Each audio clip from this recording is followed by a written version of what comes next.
Hello friends, स्वागत है आपका आपके अपने लीगल चैनल सोर्स पे प्रहार में। मैं हूं एडवोकेट सनी शर्मा और दोस्तों आज की इस वीडियो में बहुत ही इंपॉर्टेंट बात करने वाला हूं और एक जजमेंट आपको बताने वाला हूं जो कि बिल्कुल ताजा जजमेंट है, यानी कल का ही जजमेंट है 9 जुलाई 2021 का।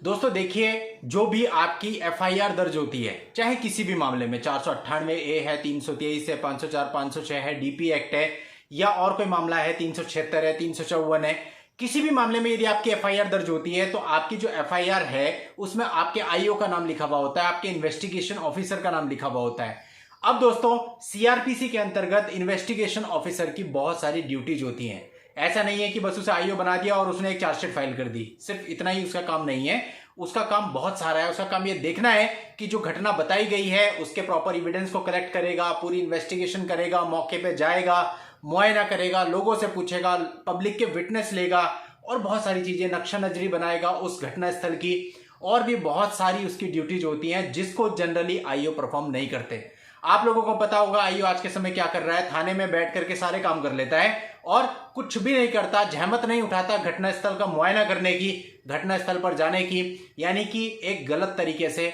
मिसयूज करते हुए लॉ का थाने पर बैठकर ही सारे काम हो जाते हैं। वहीं बैठकर गिरफ्तारी मेमो बनता है, वहीं बैठकर सूचना मेमो बनता है, वहीं बैठकर जो है नक्शा नजरी तैयार हो जाती है। कुल मिलाके आईओ अपनी ड्यूटीज को परफॉर्म नहीं करता, अधिकतर मामलों में ऐसा पाया जाता है, ये कंप्लेंट रहती है। तो दोस्तों ये जो जजमेंट है ये आपको बहुत हेल्प करेगा यदि आपकी फॉल्स एफआईआर दर्ज हुई है 498 की, 376 की, 354 की या किसी भी मामले की, और आपके मामले में सही तरीके से तफ्तीश नहीं की गई और बिना तफ्तीश के ही आपकी एक गलत चार्जशीट फाइल कर दी गई है, जिसकी वजह से गलत मुकदमा आपके ऊपर पड़ जाता है और आप उसको भुगतते रहते हैं कई सालों तक। आपकी हैरेसमेंट होती है, आपके घर वालों की हैरेसमेंट होती है। तो दोस्तों आज का ये जजमेंट आपको इस सारी परेशानी से बाहर निकाल देगा। तो पूरा वीडियो देखिएगा, एंड तक देखिएगा और यदि अभी तक चैनल को सब्सक्राइब नहीं किया है तो चैनल को सब्सक्राइब करके नोटिफिकेशन बेल पर जरूर क्लिक कर दे, क्योंकि आपके लिए मैं इस तरह के लेटेस्ट ताजा ताजा जजमेंट लाता रहता हूं। अब दोस्तों आज ये जो मामला है इसकी मैं अलग तरीके से बात करूंगा, यानी मैं मामले के कंटेंट में नहीं जा रहा हूं, मैं जा रहा हूं जो मेन मकसद है इस वीडियो का आपको समझाना, उसमें जा रहा हूं। मोटा मोटा बता देता हूं, ये जो मामला था वो ये था कि इसमें एक ने जो है अपनी जान दे दी और मामला दर्ज हुआ 306/34 का, यानी कि आपने उकसाया उसे ऐसा करने के लिए ये मामला, ये एफआईआर दर्ज हुई थी। अब दोस्तों ये जो उसने किया ये 16 अगस्त 2017 को किया, यानी 16 अगस्त 2017 को उसने अपनी जान दे दी और इससे जस्ट पहले जुलाई के महीने में उसने अपने पति और अपनी बेटी के खिलाफ 498 ए और 506 में एफआईआर दर्ज कराई थी कि वो उसको परेशान करते हैं। अब दोस्तों आईओ का काम था कि अगर ये एफआईआर दर्ज हुई है 306/34 की तो इससे संबंधित जो भी रिलीवेंट एविडेंस है सबको कलेक्ट करे और सही तरीके से काम करे। अब इस केस में मोटी मोटी आईओ ने गलतियां क्या करी, उसको पता था कि 498 ए के मामले की एफआईआर दर्ज हुई है, लेकिन उसने जहमत नहीं उठाई कि उस मामले की सीडी यानी कि जो केस डायरी है उसको मंगवा लिया जाए। उसने केस डायरी नहीं मंगवाई। इसके अलावा दोस्तों जो मृतका थी उसकी जो है एक डायरी उसके हाथ में लगी, उस डायरी में बहुत सारी चीजें लिखी हुई थी कि उसे कैसे कैसे प्रताड़ित किया जाता है, लेकिन उसका भी उसने कोई विश्लेषण नहीं किया, किसी प्रकार से उस चीज को भी एविडेंस पे नहीं लिया। मृतका का फोन उसने कब्जे में लिया था, लेकिन उसकी जो कॉल रिकॉर्ड्स हैं वो भी निकालने की आईओ साहब ने जहमत नहीं उठाई। किसी तरह का इस क्राइम से रिलेटेड एविडेंस कलेक्ट नहीं किया, बस एक चार्जशीट कोर्ट में जाकर के फाइल कर दी।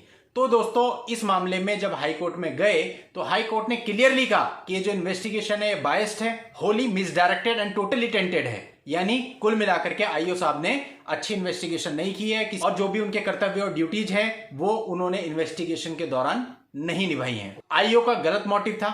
आईओ ने किसी भी प्रकार का एविडेंस कलेक्ट नहीं किया, इसलिए जो आईओ ने चार्जशीट फाइल करी है चार्जशीट गलत है और इस चार्जशीट को क्वेश कर दिया जाना चाहिए। देखिए दोस्तों जाते हैं हम 482 सीआरपीसी में अधिकतर एफआईआर की क्वेश्चन के लिए, लेकिन मामले पर डिपेंड करता है। हाई कोर्ट ने समझा कि भाई ये मामला जो है अभी तो इसकी इन्वेस्टिगेशन ही नहीं हुई है, जो इन्वेस्टिगेशन हुई है वो बायस्ड है, यानी कि जो चार्जशीट फाइल की है वो गलत तथ्यों पर आधारित होगी। तो वो चार्जशीट को उसने क्वेश कर दिया और ये कहा कि इस मामले की फेयर इन्वेस्टिगेशन होनी चाहिए और इसके लिए उसने कमिश्नर ऑफ पुलिस को डायरेक्ट किया कि भाई किसी ऑनेस्ट ऑफिसर को आप नियुक्त कीजिए और उस ऑनेस्ट ऑफिसर से इसकी दोबारा जांच कराइए, दोबारा इन्वेस्टिगेशन कराइए और उसके आधार पर फिर देखिए कि मामले में क्या बनता है, चार्जशीट फाइल होती है या नहीं होती है, मामला बनता है या नहीं बनता है। और साथ ही जो पहले आईओ थे उन पर एक स्ट्रिक्ट लीगल एक्शन लिया जाए, इसके लिए भी कमिश्नर ऑफ पुलिस को डायरेक्ट किया गया। यानी कि अगर आप ये समझते हैं कि जो आईओ हैं ये अपनी मनमानी कर सकते हैं, आपको डरा सकते हैं, गलत तरीके से आपके खिलाफ चार्जशीट पेश कर सकते हैं, तो ऐसा नहीं है। यदि कोई भी लॉ का मिसयूज करेगा तो कोर्ट का डंडा उस पर चलेगा।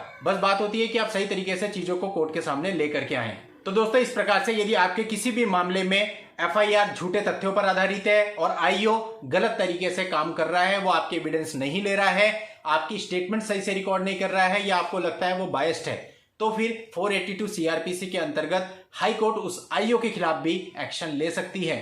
और आपके मामले की दोबारा जांच भी करवा सकती है। दोस्तों आप लोगों की हेल्प के लिए जजमेंट का लिंक मैं इस वीडियो के नीचे डिस्क्रिप्शन में दे रहा हूं, वहां जाके आप पूरा जजमेंट पढ़िएगा, आपको पता चल जाएगा पूरा मामला क्या था और उस जजमेंट को डाउनलोड करके आप रख लीजिएगा। अगर आपको आपके मामले में उसकी हेल्प लगती है तो उसको यूज कीजिएगा। और यदि आप अपनी किसी पर्सनल समस्या के लिए मुझसे बात करना चाहते हैं तो उसके लिए इस वीडियो के नीचे डिस्क्रिप्शन में मेरा व्हाट्सएप नंबर है, उस व्हाट्सएप नंबर पर व्हाट्सएप मैसेज करके आप अपनी अपॉइंटमेंट बुक करके मुझसे बात भी कर सकते हैं और मिल भी सकते हैं। नेक्स्ट वीडियो में नई लीगल जानकारी के साथ मैं आपसे फिर मिलता हूं, तब तक के लिए goodbye and thank you for watching, take care.